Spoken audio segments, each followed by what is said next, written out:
Live from the Goldenrod Radio Tower in beautiful Goldenrod City, it's the PokéBros podcast with Richard Ballman and Henry Kathman. Hello and welcome to the PokéBros podcast. My name is Henry Kathman, and joining me, as always, is my good friend Richard Ballman.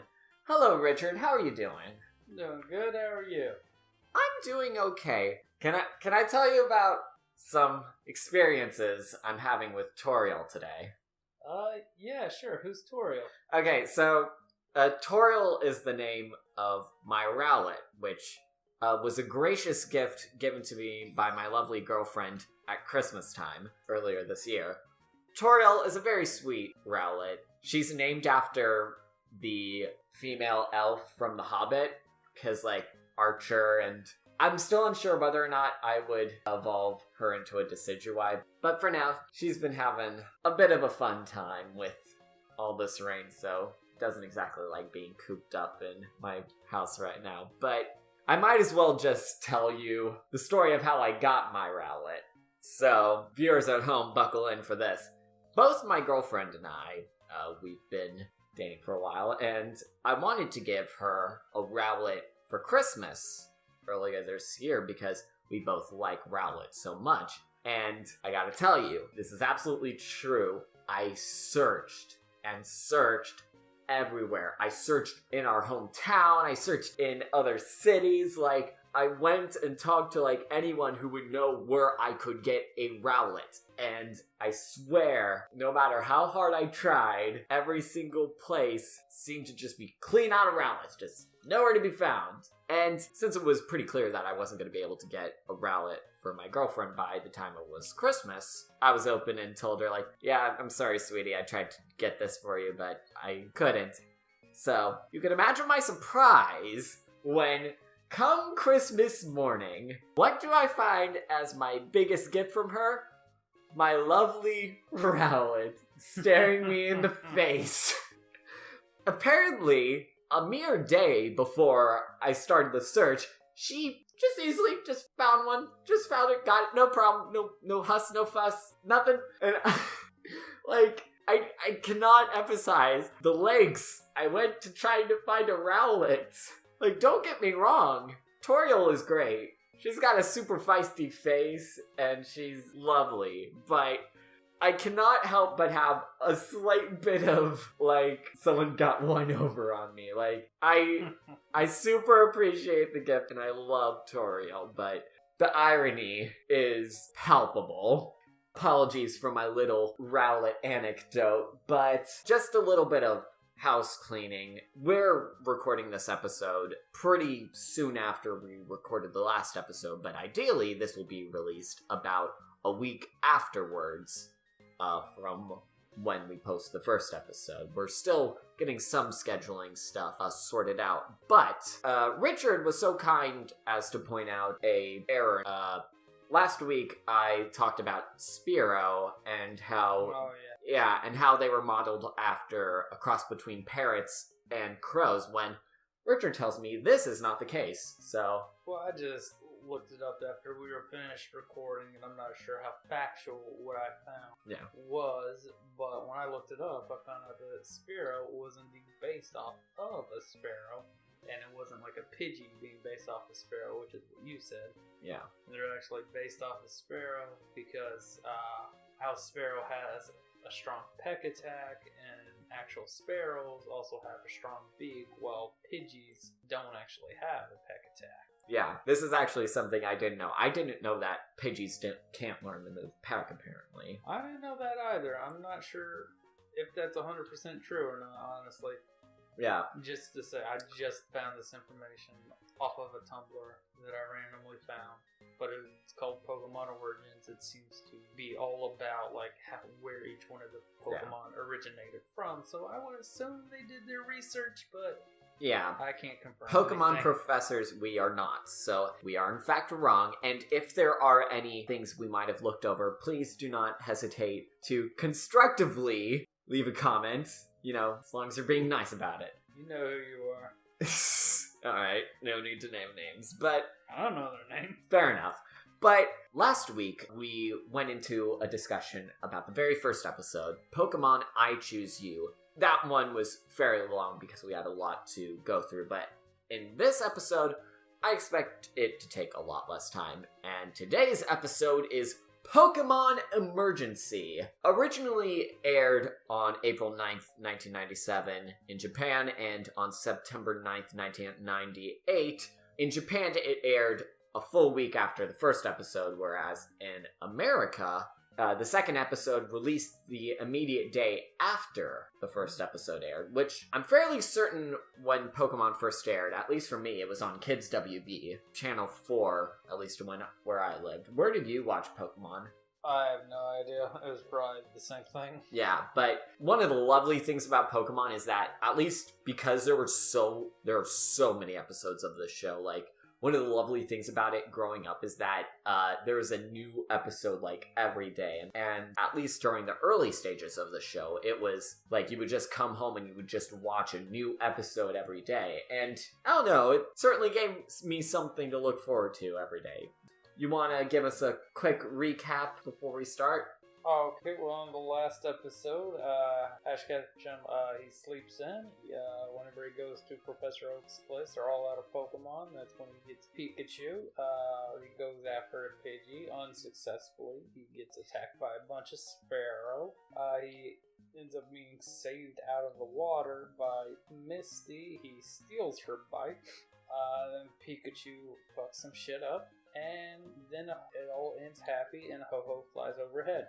Yep, pretty good, pretty succinct thing. Something that we really didn't go into a whole lot of detail, which kind of is a bit of an oversight, at least on my part, because, like, it's such a big focus, but Pikachu gets messed up badly. Oh yeah, Pikachu almost dies. Yeah, so, like, we kind of glossed over that a little bit. I mean, the episode was long enough as it is. So, like, with all that said, I guess, with Pikachu on the brink of death and Ash must be able to circumvent this Pokemon emergency, let's find out what happens next.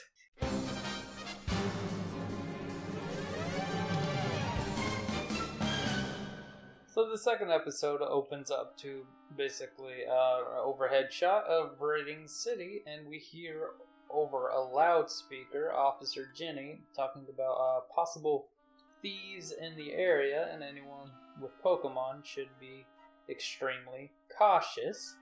And then she sees out in the distance some roughed up ruffian running toward the town with what appears to be an injured Pokemon, and it's like, well, speak of the devil. Yeah. Also, why does she have access to a giant speaker system that goes throughout the entire town if she's just one cop? That's a lot of power. It's a lot of power, but it seems unnecessary. We also see no other citizens. This entire town. It's a ghost town. Yeah, it does seem like a bit of a ghost town. I mean, I guess you could make the case that, everyone's hidden indoors to stop their Pokemon from being stolen, but something tells me that the animation budget was a bit lower on this one. Yeah. Also, the Pokemon Center is empty. God, that's a bit of a weird oversight. Uh-huh. But Pikachu's in bad shape, and Jenny talks about these suspicious strangers, and I don't know. I like Officer Jenny as a character. I don't know. She seems like a friendly enough police officer who seems enthusiastic about her job, and I don't suspect we would hear a lot of news stories about Officer Jenny's being unnecessarily cruel. I will say, though, the way Jenny reacts to Ash at the first is a bit... It's like, that must be the thief, that 10-year-old small child running with an injured Pokemon. He must be the one bullying everybody. I've got to stop him. Yeah, I mean, I get it. She probably wants to do a thorough job and stuff, but That's a 10-year-old child. Yeah, I feel like you might try to be a little bit less aggressive about it. You know? Like, if he was a thief, most law enforcement officers say that the best course of action is to not aggressively handle a potential convict. Usually the best course of action for a police person is to de-escalate anything. But, I don't know, I feel like throwing cases of accusation towards Ash is just, maybe take it down a notch. Take a chill pill, Jen. We talked a bit last week about how people unfairly give Ash a lot of crap, Officer Jenny's included, but it seems like the common trend with this is that when they do give Ash crap, it's kind of immediately stopped as soon as they see Pikachu. Like, it happened with Misty last time, and with this time, Jenny kind of just softens up as soon as she sees Pikachu. They 100% play favoritism towards Pikachu. I mean, let's be honest. I mean, Pikachu's might be a tad overrated in terms of how people perceive Pokemon as a whole. I feel like there might be a bit of an emphasis placed on him, but at least he's a cute little thing. Makes a bit of sense that they would be understanding about it. Also, Officer Jenny says, "Oh, you're the 4th person from Pallet Town I've seen today." Yes. Who are the other 2? So, yes. We know Gary's one of them. Who are the other 2? Again, that is such an interesting thing that I feel like is a bit of a missed opportunity in terms of the storytelling, because yeah, it's good that we have Gary and stuff like that as like a rival, but after these first 2 episodes, we do not hear at all about these other 2 trainers from Pallet Town. I won't go too deep into it, because that's a rabbit hole on itself, but at least in the Pokemon manga, Pokemon Adventures, which I highly recommend to anyone who's a fan of Pokemon, there are at least 2 other what they're called Pokedex holders, which are the equivalent of like Pokemon trainers in this world, I guess, that do have their own other adventures. One is a girl named Green, at least in the American version, and Blue in the Japanese version. But at least with Green, she was the one that had the Squirtle, and she was sort of like this cool thief person.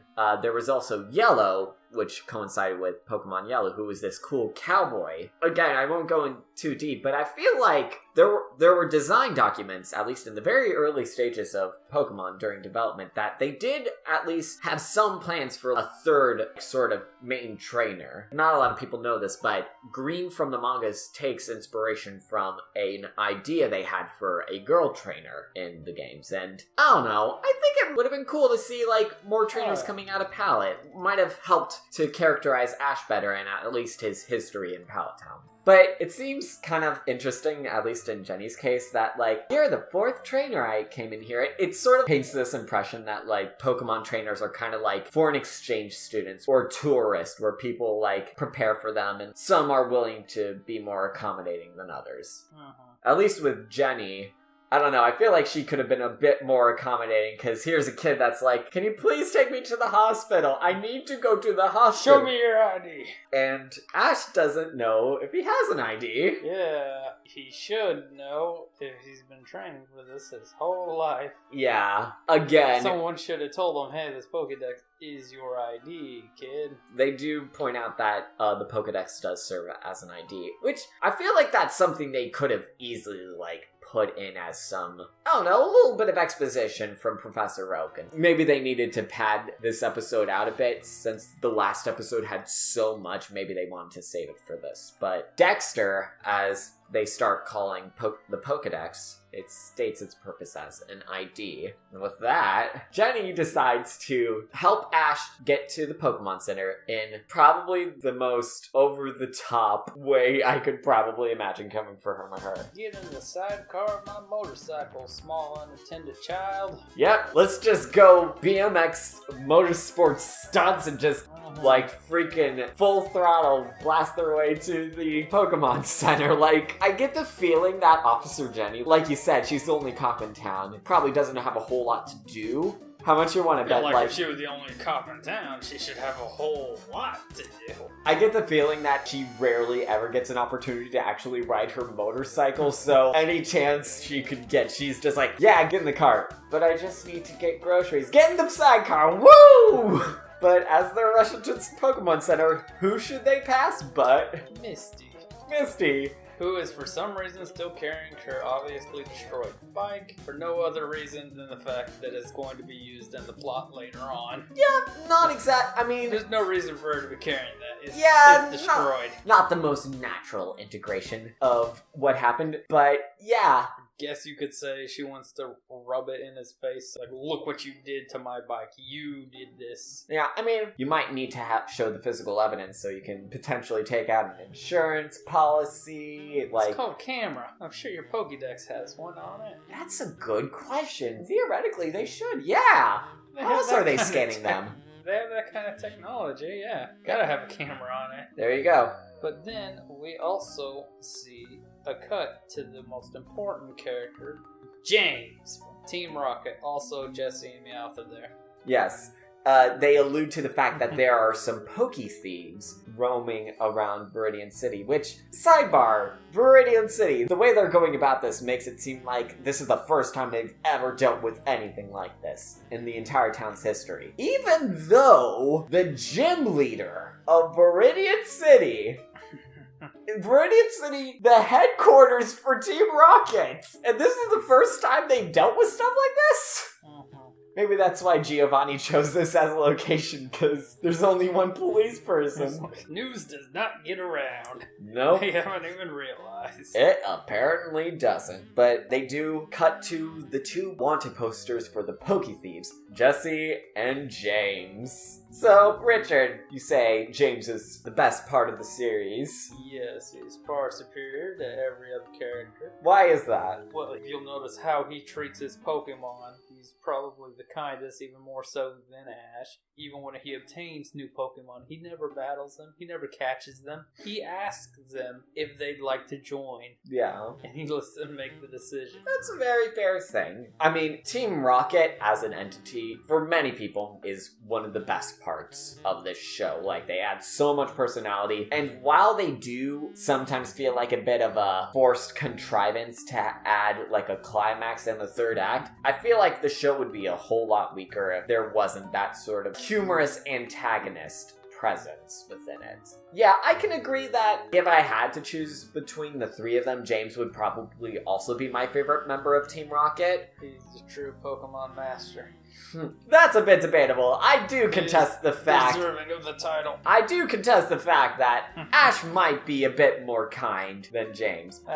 That's something that, at least for this... threw a rock at him in the first episode. Yeah, that he did. He's trying to murder one. I don't think it was murder, but okay. But at least in these first episodes, you gotta admit, that kinder altruistic exterior James has, at least in later episodes, it's not exactly present here. Yeah, it's definitely not prevalent for a while. They can't do a whole lot of background and exposition on one of the main bad guys in like the first or second episode. That's later in the series. Yeah, stuff.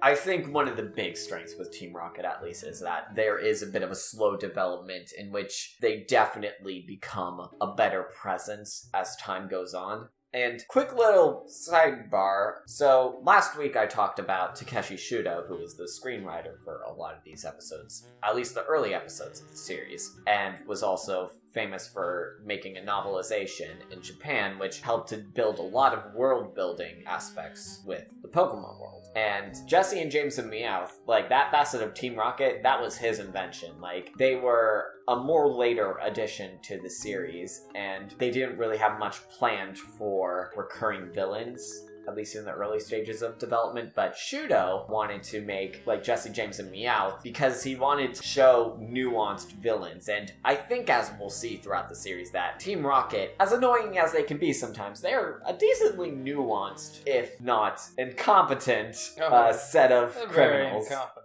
I mean, sometimes you gotta have that element of non-threatening antagonist. But Team Rocket's discuss stealing all the Pokemon in Viridian City while being super catty about it. Oh, yeah. God, I love that first exchange. Oh, it captured my bad side. Then it captured the real you. Like, geez. Jesse and James, they love to cut deep into each other. Oh, yeah. They're sassy. They are so sassy. One little other quick thing, at least in these very early episodes, they seem to heavily imply that Meowth is the leader. They say, like Meowth says multiple times, "Don't forget, I'm the top cat around here." God, that was awful. It wasn't that bad. I could do better. But, I don't know, it seems a bit weird that they sort of treat, like, Meowth as sort of the leader element. Because that certainly doesn't become the case as time goes on. Definitely see more of Team Rocket as this episode goes on, but for now... After it cuts away from that, it cuts back, of course, to the Poke Center, where Officer Jenny flies through the front doors on her motorcycle and gets so lucky she doesn't kill anyone. Oh yeah, gotta get the mad stunts in. Also, motion-activated doors do not open that quickly, so they should have absolutely crashed through the glass and possibly died horribly. Yeah, a bit reckless on the part of Officer Jenny, gotta admit, like... Extremely reckless. They should be dead. Again. I mean, I'll admit, I kind of love the characterization they have for Jenny, in which she's kind of this dorky police officer who loves nothing more than having those mad stunts on her bike, even if it might be a bit dangerous. She almost killed a child. But I feel like, as we'll see as this show goes on, child endangerment is kind of par for the course. They can always make more. Alright, I won't go that far, but okay. Jenny rushes in, and we get to see the debut of Nurse Joy and Chansey. So, do you have any thoughts of Nurse Joy as a character? Well, just like Officer Jenny, she gives Ash a lot of shit for no reason. She doesn't know the situation they were in. Ash is even like, you don't know what we've been through. And she's like, bitch, I don't care. Yeah, she says what's past in the past. Which, I feel like as a doctor, you probably should try to understand what actually happened. That's kind of important. Okay, if an animal got attacked by a bird, you would probably want to know that in case if there were any infections that could be passed through birds. You don't want to get the Pokevirus. PokéBros? Oh, that's what it's called? Yeah. Yeah, you don't want to get the Pokevirus on Pikachu. Like, come on, you gotta get some vaccinations. I realize that there are some benefits to the Pokevirus, but, like, I don't know, it's something you don't exactly want. But yeah, Nurse Joy kind of rude about taking in Pikachu. I'm sorry, Nurse Joy, this seems like your line of work. Like, I get it, you probably don't want to see Pokemon mishandled, but I feel like in Ash's case, it would be mistreatment if he never brought it to you in the first place. By all means, talk about Ash and his incompetency behind his back to the other Nurse Joys when you're off the clock, but when a patient is coming in to you, like, have some respect, you know? But as Officer Jenny leaves to repark her bike that's still at the front desk. I gotta say, this might be just my wishful thinking, but I noticed a bit of a chemistry between Nurse Joy and Officer Jenny. I think that's your wishful thinking, because I'm pretty sure she was like, we have a front door. Well, I left my bike parked there. Like, okay. You better go move it. It sounds more like she's just being a bitch to her, too. Okay. A lot more understandably, considering she could have just killed a bunch of people. I hear that. But consider this. The tone of Nurse Joyce's voice when she says, we have a parking lot, it sort of implies that this isn't the first time Jenny has pulled some shit like this. I bet, I know we're getting into speculation here, but I bet that Officer Jenny pulls shit like this all the time just to impress Nurse Joy, because like I said, Officer Jenny's a big dork and just loves to ride her bike, and she can't help but show it off. I don't know. Just my thing. I suppose I'll just have to say that for my writing. But I like lesbians as much as the next guy, but I think you're kind of grasping at straws here. Alright. So, Pikachu's taken into the infirmary, and Ash is just left alone. And he goes to call his mother. Probably a very responsible thing to do. Yeah, I'm gonna guess Gary didn't call his mom. Nope, I highly doubt that. Though we don't really see much of Gary's family life. Family probably hates him too.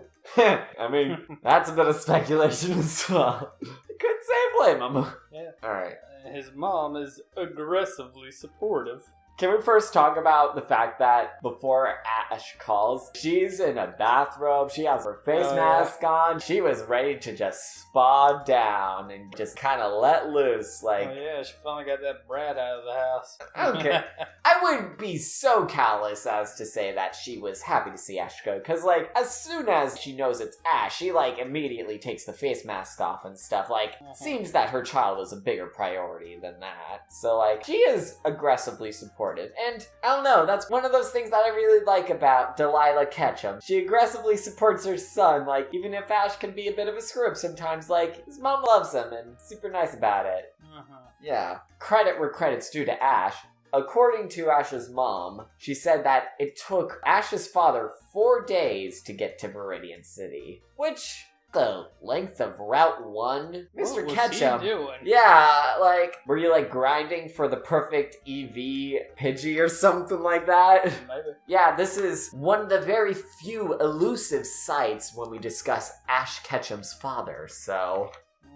They talk about how Ash is the apple of his father's eye, which sort of implies that she still has contact with him. Aside from that, like, we do not hear anything from this father, like, throughout the series. Like, come on, man. Talk to your son, Jesus. Yeah. This is another sidebar, but it's implied that, according to Takeshi Shudo, in the original novelization, Ash's father married Delilah at a pretty young age, and I think it might have been either 16 to 18, which seems very young, but keep in mind, to a 10-year-old, having a mom who's 26 to 28 years old would still feel like, wow, my mom's so old. Oh, like, yeah. That's not exactly something you would put a whole lot of thought into, but I don't know, it does feel a little weird where it's just like, Delilah's about a couple years older than us, theoretically. Yeah, it's a little weird. A little weird indeed. According to Shudo's writing, at least, it said that Ash's father left to be a Pokemon trainer and hasn't returned since. Apparently did not do very good, considering, in the novelization at least, there are apparently official trainer rankings in terms of how good a Pokemon trainer you are in terms of your battles and stuff like that, and Ash's father never showed up on any of the rankings, so it kind of shows that, like, oh god, probably sucked. Or he's just so good. Yeah, that's not how that works. Maybe he just didn't care about the rankings. Maybe he's protecting a secret. I mean, we can speculate. Maybe a Pokemon movie at some point. Maybe. I mean, there have been actually a couple of interesting theories surrounding Ash's father. I mean, we might as well get... Mr. Mime is one of them. Okay, well, from a continuity standpoint, like we've said, yeah. Mr. Mime is not a thing yet, but... Well, he could still be tapping it. Not touching that one. Yeah, no. But another... Do not touch that one with a 10-foot pole. Oh, jeez, I know some people will touch that, but... at least... If you want to fuck Mr. Mime, you can go for it, but, that's your own thing. Indeed. We at the PokéBros podcast and at Goldenrod Radio do not condone or dismiss anyone who may or may not have a sexual fetish for Pokemon. Poképhiles. That's what we'll call them. But that's what they're called. Oh. I'm not making that up. You speak as someone with experience. I get around. Well, anyway, in terms of... I know things about the internet. Okay. We'll leave it at that. Anyway, if we're going to speculate at least about Ash's father, Don't there are Pokemon. Yeah, there are a couple of theories surrounding that. So, the first theory is that he's just this deadbeat Pokemon trainer, as illustrated in the novelization and stuff. The other is he's Mr. Mime, if you're interesting. Another bit of speculation is that this is some deep cuts with the Pokemon multimedia franchise, but in the Pokemon stage show musical, which toured throughout the United States in the late 90s, early 2000s, to coincide with the first Pokemon movie, in the plot, Ash faces off Giovanni because Mega Mewtwo has stolen Ash's mother, and Giovanni has an exchange with Delilah Ketchum saying, "Delilah, it's been a long time." Where this is going. Yeah, so there is some speculation that Giovanni himself might be Father Ketchum, which certainly wouldn't be the most uninteresting addition they could potentially make to the Pokemon canon. Yeah, that'd be interesting, yeah. There is also one other character in the TV show that we'll be encountering off in the very far off future. This is Pokemon Johto era. anime, but there is speculation that there is a character that might meant to be Ash's father, so when we meet that character, we'll get into that. But for now, at least with a lot of things with this series, in terms of Ash's parentage, it's sometimes the best policy with the Pokemon anime is don't think too hard into it. We at the PokéBros podcast try to do some nice analysis on each of these episodes and trying to understand why they're good and all that stuff. But I don't know, sometimes it's putting that much speculation doesn't really do a whole lot. That tangent aside, that went on for a while. But eventually, Ash's mother aggressively supports him and says how great Ash is, which, mad respect to Delilah for that. Way to support your kids. But she ends up leaving. But not before, and she reminds him to keep some clean underwear. Keep your clean underwear. This has been your sagely advice from Richard Ballman.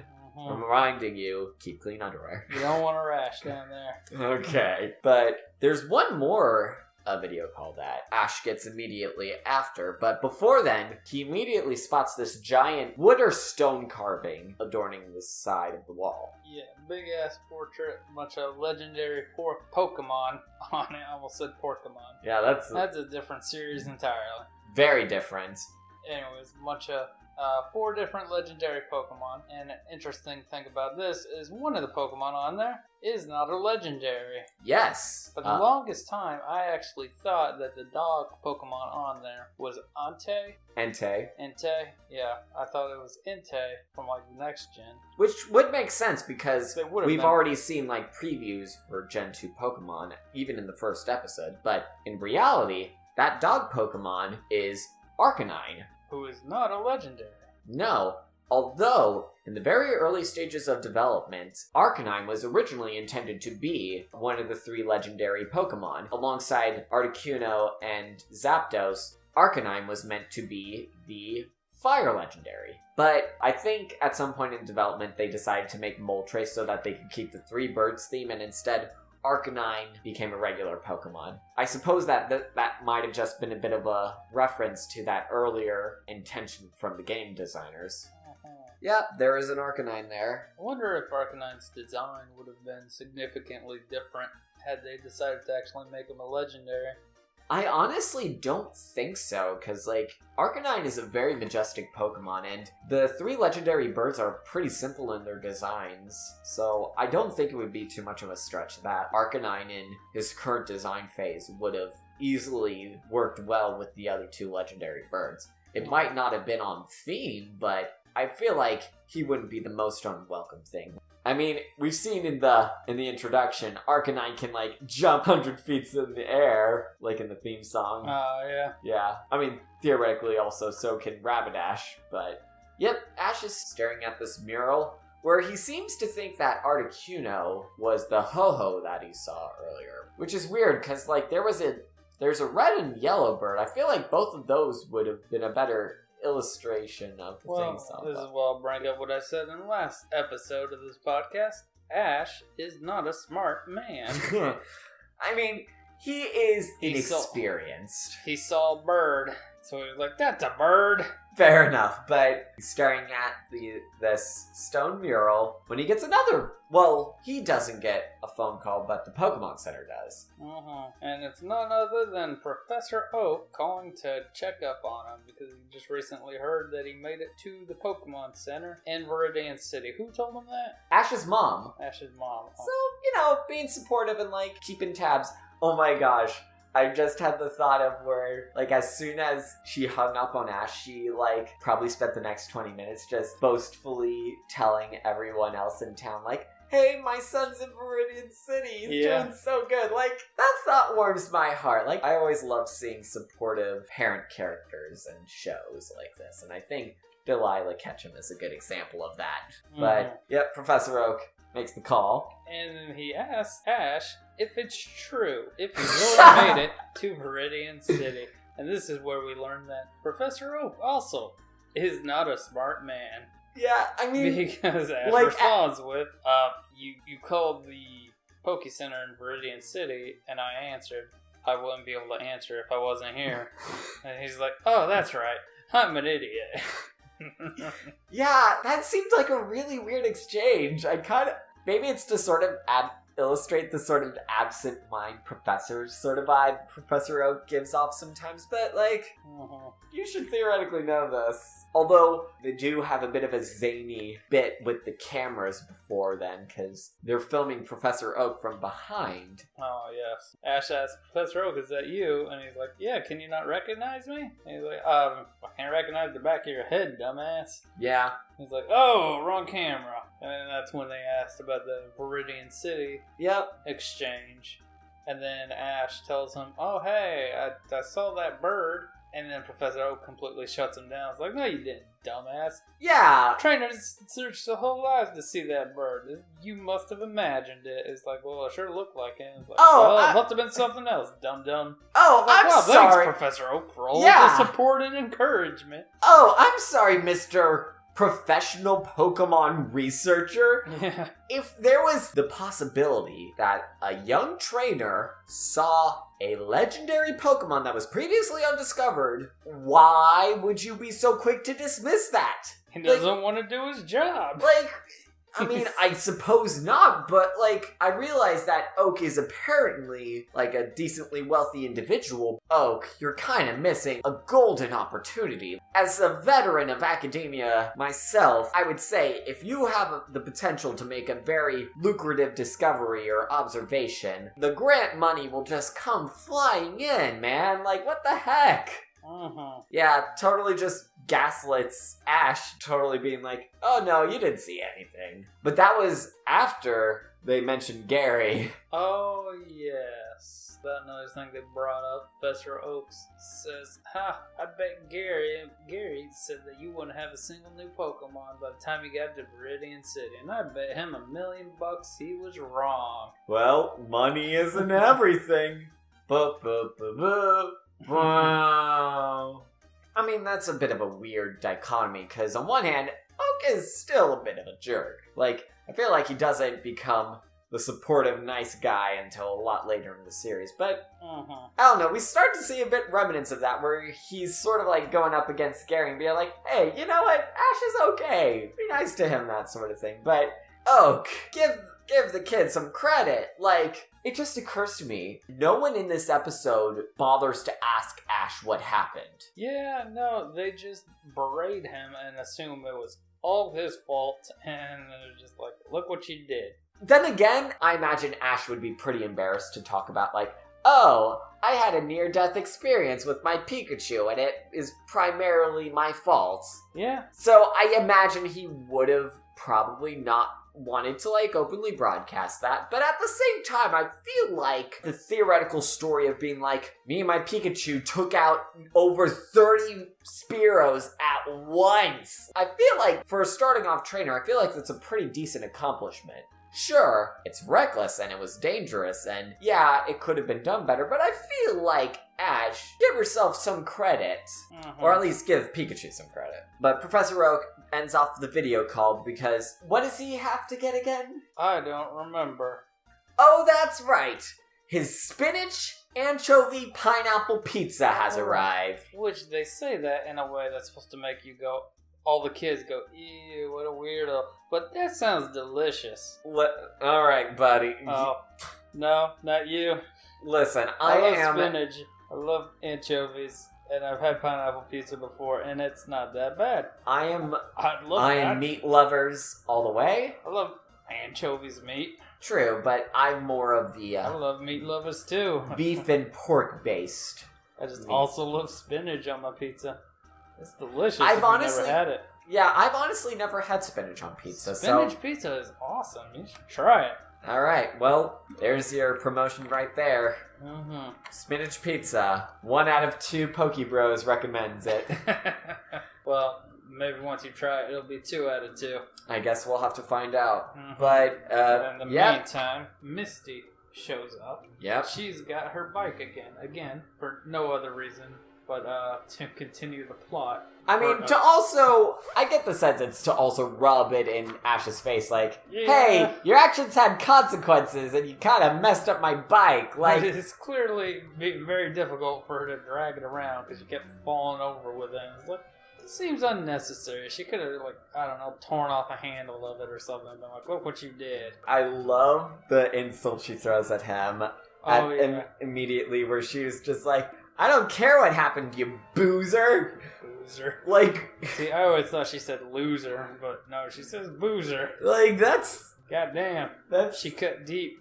I honestly... wish I had an excuse to call someone a boozer. Oh, I am very tempted to, like, kind of, like... try to adapt that to your own vocabulary. Oh, yes, I fully intend to do that. Yeah, I mean... someone spills something again, you know. What'd you do that for, you boozer? Like, you what? Yes. You heard me. Oh my god. I'm totally doing that now. Amazing. So, to be fair, as someone who loves his bike, like, I would be pretty mad if my bike was destroyed horribly in a giant electrical accident. Or stolen. This has happened before. Yeah, I will say, bike theft. I would say you relate to Misty in that way, as in your bike has been stolen before. Yeah, unfortunately, it doesn't help. It didn't help form a lifelong friendship. No, it just got stolen. It's gone. I will say, Misty does start taking it well as soon as Ash brings something up. Oh yeah, as soon as Ash brings up Pikachu. Yep. Like, Pikachu, I gotta tell you, like, people just kind of, like, ignore everything else as soon as you bring up Pikachu. It's like having a dog. Like, if you got a dog, you can get away with anything. Well, not everything. Get away with a lot of stuff. If you say so. But yeah, Misty becomes pretty concerned with Pikachu as they begin to wheel out Pikachu on a stretcher with a weird light bulb hat. Oh yeah, that's always weird. It's like, what is that there for? Is that, I'm guessing that's like his heart monitor? I suppose. If he runs out of static electricity running through his body, it's like if Charmander's fire went out, he'd just be dead. I suppose so. I mean, I won't proclaim any expertise in, like, figuring out how Pokemon biology would work, especially in a medical context, but it's a bit of a strange apparatus to attach to something that's in a Pokecoma. I feel like it was just a simple way for children watching the show to visualize that Pikachu was being cared for and he was an electric type. It's a pretty good reinforcement of it's a light bulb. All kids know light bulb, electricity. Yep, Ash being the upstanding guy that I say he is, he does swear that once Pikachu is all healed up, he'll try to make things better for Misty and her bike and all that stuff. Which he promptly forgets about later on in the series. To be fair, immediately after he says that, they are interrupted. Oh yes, by none other than the greatest character, James. Also, Jessie, I forgot her name for a second. And Meowth. Was that a bit? No, I legitimately forgot. Oh my god. I almost said Misty. Wow, okay. It's because I wasn't sure also if I was going to say Ekans and Coffin because they're technically the ones that come through. Yes. And then that confused me and I was like, wait, Misty, what? Oh, Jessie. They're not as important as James. We'll get to see more of that as it goes on, but we've clearly displayed James is the favorite between the two of us. Interesting you mentioned the entrance with Ekans and Coughing. Yeah, Jessie and James seem to be able to flawlessly take over this Pokemon Center with just these two Pokemon, but also the manner... There's one person on duty, too, so... Yeah, once again, very few people in this Pokemon Center. It's kind of astounding that what's usually considered the premier place for Pokemon trainers to go, that's usually like your first destination in town. Mm-hmm. Like, I would expect more people to be in there. At the very least, more than one person and a bunch of Chanseys. Yeah. I will say, not only is it impressive that Ekans and Coughing seem to thoroughly take over this thing without much problem, can I just say their entrance into the Pokemon Center is kind of amazing. Jessie and James just drop these Pokemon balls down, and they break through the glass ceiling with no problem. I mean, I'm sure, like, maybe at the high altitudes, like, they would have built up momentum and stuff, but I feel like whatever those things are made out of, I know apricorns are some of the original Pokeballs, but, like, some of the modern Silphco Pokeballs, like, they aren't usually ones to disclose what materials they make out of them. Oh god, Richard. What? What if they're dead Voltorbs? We've been lied to the whole time! Oh, station management is once again giving me that look, so moving on! We've gone too far. We figured it out, tell everyone.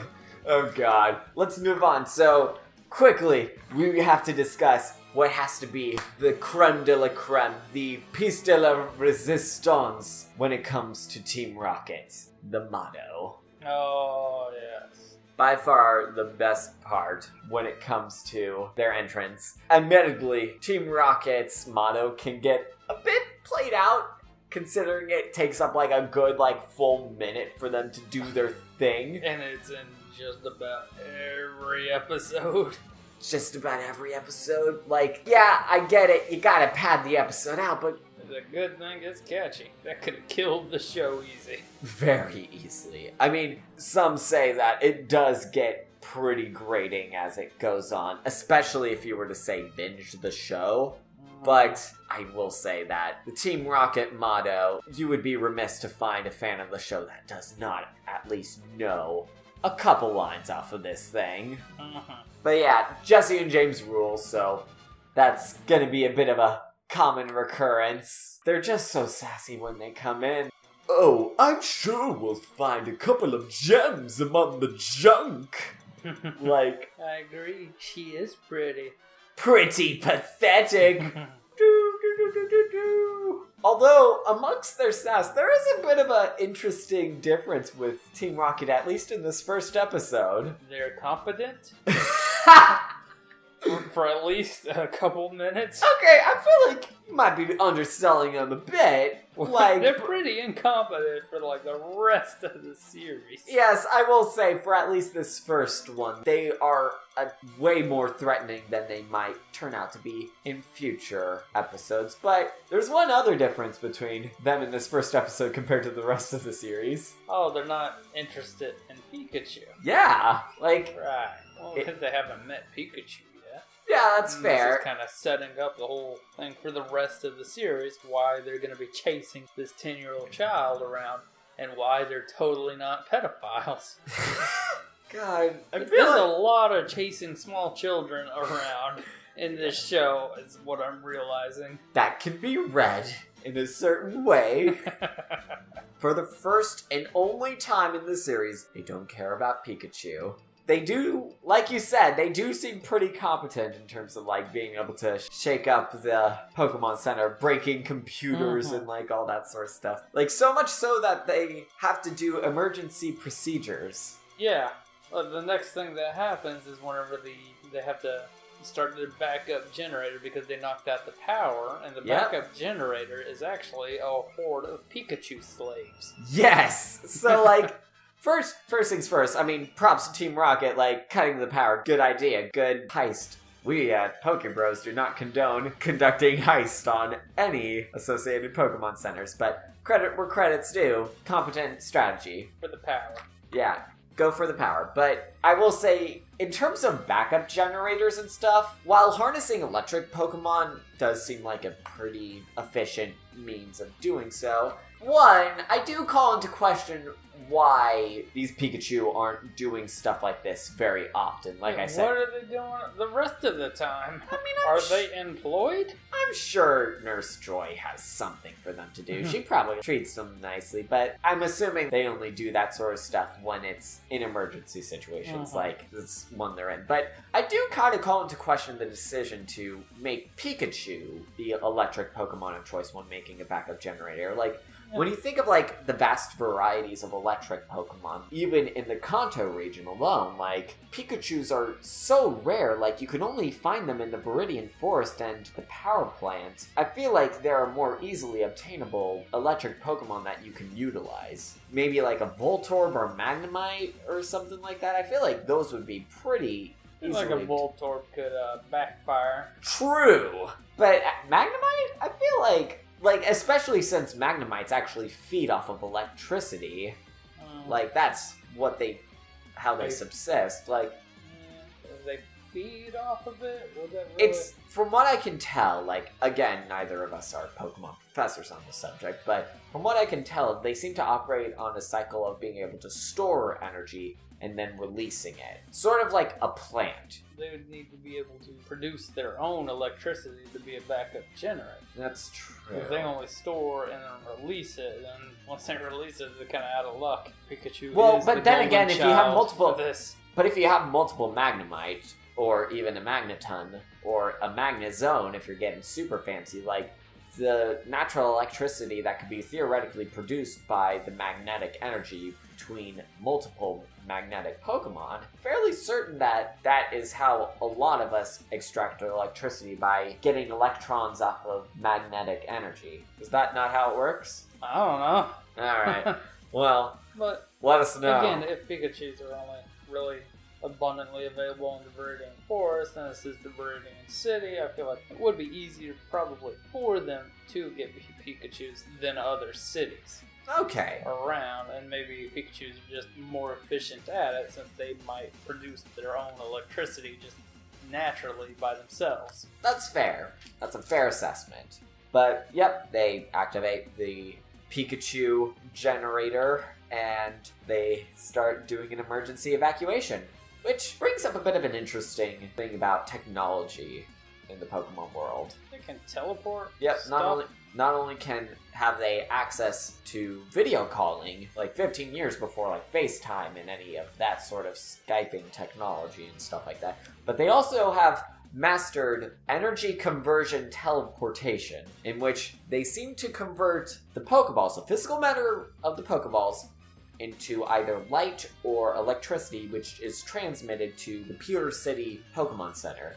Neither of us are exactly sure how Pokeballs work, but from what I can tell, it seems that Pokeballs also convert the Pokemon into either light or some sort of electrical energy, in which that can be easily stored within the Pokeball.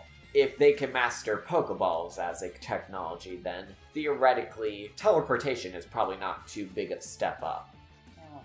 But unfortunately, the teleportation process is interrupted as soon as Ekans and Coughing burst in, breaking down the steel door, which... They ain't fucking around this episode. No, they are not. Ash, Misty, and Nurse Joy have to take defensive measures. And Ash decides to do so by grabbing some random Pokeballs, which wouldn't be that bad of an idea, except he seems to get the shittiest hand ever dealt in the history of dealing hands. To be fair with Ash, Nurse Joy and Misty were like, throw a Pokeball, do something! And Ash had no way of telling which one. Like, it was luck, as he said. But also, I feel like his odds were never really good in the first place, because as Nurse Joy says earlier, Pokemon centers generally tend to store Pokemon that need healing or are generally weaker, so the chances of him finding an exceptionally strong Pokemon were already low. First Pokemon, a Pidgey, which immediately gets scared off by Ekans. His next Pokemon was an empty Pokeball. Yep. And then his final Pokeball was a Rattata, which gets scared off by the Ekans again. Again, very poor luck. And also very poor that Ekans is like a natural predator to both Pidgeys and Rattatas, so that makes it especially bad. That did not go his way. Not at all. And then Misty's like, ugh, I got this. And then she throws out her Pokeball like she's gonna kick some ass, and it's a fucking Goldeen. And it's just like, Golden, and it can't do shit because it's a water Pokemon. And even Team Rocket's like, what? And then she returns it and is like, you know as well as I do, water Pokemon can't fight on land. Well then... Yes, they can! First of all, like you said just now, yes they can. Second of all, why'd you throw it out then, dumb Yeah, dumb? like, Misty. You did it with such confidence and then returned it with such confidence. You're not bullshitting anyone. Like, you fucked up. Yeah, Misty, love you, but you knew which Pokemon you were using. Like, you had at least a Staryu in your arsenal. A water Pokemon that can battle on land. Yeah. I get it, showrunners probably wanted to introduce a Goldeen, I guess, and wanted to introduce the concept of, like, water Pokemon. But at the same time... It wasn't the best time and place for it. It just seemed weird.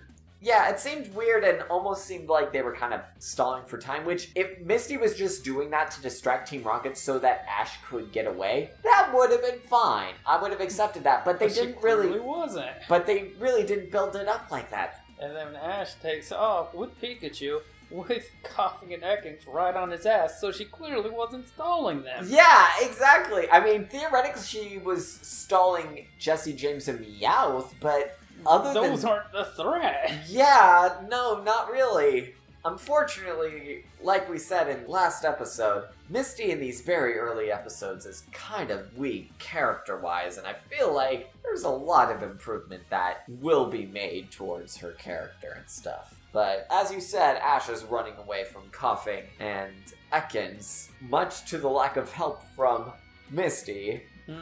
Or anyone else. Or anyone else, yes. Like, Nurse Joy doesn't have a Pokemon on her. She can't be like, hey, Chansey, you want to Yeah. help out? You're a strong Pokemon. Yeah, Chansey's a strong Pokemon. Like, use your rollout attack. Come on. That stuff can be pretty devastating. Fuck some shit up. But nope, she's like, whatever, this is my lunch break. I mean, I'm on the clock. You could make the case that her priority is, like, teleporting the Pokemon. They run off to another room where they have the Horde of Pikachu with them, who then fight with Ekans and Coughing and kind of stun them. Yep. For a bit, and then once Team Rocket is all grouped up into the same place, Ash and Pikachu have a bit of an Old Yeller moment where Pikachu's like, Pika, Pika, and he's like, what's that, boy? What's that? I feel like you're thinking of Lassie. I am thinking of Lassie. Yeah. 100%. Yeah. Now that I'm realizing what happened Yeah, to that's Yeller. very different dog-based stories. At least in Pikachu's case, like, he seems to recover very quickly from the excess electrical energy the Pikachu swarm seems to emit, which makes me wonder, why didn't they just do that in the first place? But yeah, you're right.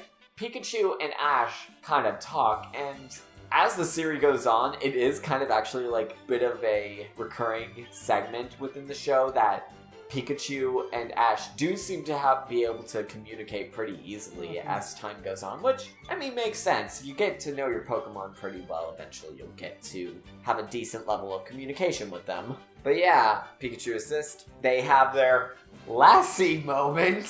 Yeah, not Old Yeller. Lassie moment, and Ash gets on the bike to start charging it up with the help from the other Pikachu. The other one. No, other Pikachu did not help. This is all main Pikachu with a little bit of extra juice. Yep. And then, which he proceeds to murder fucking everything. Yep, there's just this rapid cut between all the members of Team Rocket being shocked. They should be dead. Not only that, the electrical sparks hit the smoke screen that Coughing has been emitting as it slowly hits the gas. And this is like the first time this seems to ever happen, but the electricity hitting the gas seems to cause it to ignite, causing the entire Pokemon Center to blow up! Which it killed them all. Yeah! Like, the Pokemon Center sustaining major damage within it, even after a full year of Ash's adventure. When Ash eventually returns to Viridian City, the Pokemon Center is still undergoing repairs. Like, Pikachu messes some stuff up. Fuck that shit up. Yeah, but... Pikachu don't fuck around. Yeah, but we get to see Officer Jenny pull up, seeing this giant inferno, saying, too late. Like, where were you? That's your reaction to what looks like a goddamn terrorist attack on your town's hospital? Like, well, too late, but not too late for the fireworks. Like, what the fuck, Jenny? Yeah, question, Jenny. So, good on you for saying that there's a big Pokemon thief threat, and putting down a lockdown and all that, and even implementing the Pokemon radar in order to see that, oh, there's a hot air balloon in the sky. Being someone who focuses on making sure that people's Pokemon aren't stolen, why didn't you make the Pokemon Center your top priority in terms of, like, what you would guard? Because, again, I can't exactly say I'm an expert in city management and stuff, but I feel like in a state of emergency, your medical centers and your storage facility for weak Pokemon... Pokemon priority. Yeah, I feel like that should be your top priority. Like, oh god, I just had the idea. What if, during the attacks, Jenny gets, like, a call from, like, the chief who's totally bought out by Giovanni? Oh. And that's why Jesse couldn't get there on time, because Giovanni's making the police force completely inefficient so that he can serve his dark needs. Busted case wide open. There we go. Man. It's a setup. We figured it out, man. Arrest the police chief in Viridian City, people. You heard it first here.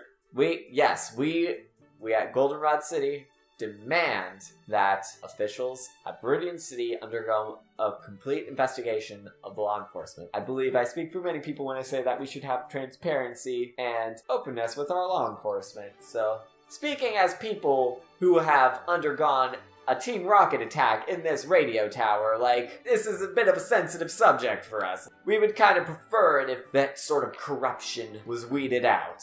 Regardless, for the first of many times, Team Rocket is defeated. Unfortunately, there's a bit of an omission. They don't get to say their signature catchphrase. Which is that they're blasting off again, but the reason for that is because this is the first time they're blasting off. I guess. I was just craving that little iconic catchphrase. Get it in the next episode, probably. Probably. But I will say, as they flew off into the sky, but not before swearing to capture Pikachu, because this Pikachu is clearly more powerful than the rest. Mm-hmm. As their hot air balloon just suddenly just pops and they fly away, you don't see the little star ding. Really? Yeah. I'm not paying attention for that. No star ding. Oh, no. You don't get to see the little... I suppose that's something that won't show up until later episodes. Yep. And thus starts Team Rocket's nearly 20-year quest to capture Pikachu, much to very little success. And then after that, Ash heads off with Misty to the Viridian Forest, where he comes face to face with a Caterpie. Just one little interesting thing. I find it weird that Officer Jenny and Nurse Joy just kind of exposit, like, oh, they're in Viridian Forest now. Mm-hmm. Like, instead of, like, a goodbye or anything like that. I mean, I guess they wanted to speed things along, but I feel like... You've done enough property damage. Get out of here. And it's like, okay. That actually might be a conceivable reason. There you go. Yeah, no. But, yep. Blew up the hospital. We soon see the first of many bug freakouts on the part of Misty, which is apparently a very big cliche in Japan that girls are afraid of bugs. And Misty is no exception. Any of you Studio Ghibli fans out there, the reason Nausicaa of the Valley of the Wind, the first major Studio Ghibli film created, Hayao Miyazaki designed Nausicaa to be a sort of subversion of all, like, the tropes applied to Japanese girls. And he makes a point of talking about how Nausicaa is not afraid of bugs. Because, as displayed in Misty, it's a very, very common, almost cliche bit of characterization in anime throughout Japan. Just a little tidbit about that. But, yep, there's a bit of a Caterpie there. What does Ash do? Instead of battling the Caterpie like he's learned in previous episodes, which is the most effective way to capture a Pokemon, he gets out his Pokeball and is like, I'm gonna throw this at him. Because, like we have stated before, Ash is not a smart man. I would say that this would be chalked up to, like, wanting to make it a cliffhanger, but I feel like... Could have sent Pikachu. Yeah, I feel like... could have been a being freeze frame. Yeah, I feel like that would have been a cooler ending, because, like... hey, we love each other now. Yeah, He'll exactly. work with me. Yeah, I don't know, that seems... Instead, he's like, I'm gonna do this thing that didn't work in episode 1 and see if it works. Seems like a bit of a missed opportunity, yeah. Mm-hmm. But with that somewhat confusing freeze frame, thus ends Pokémon Emergency.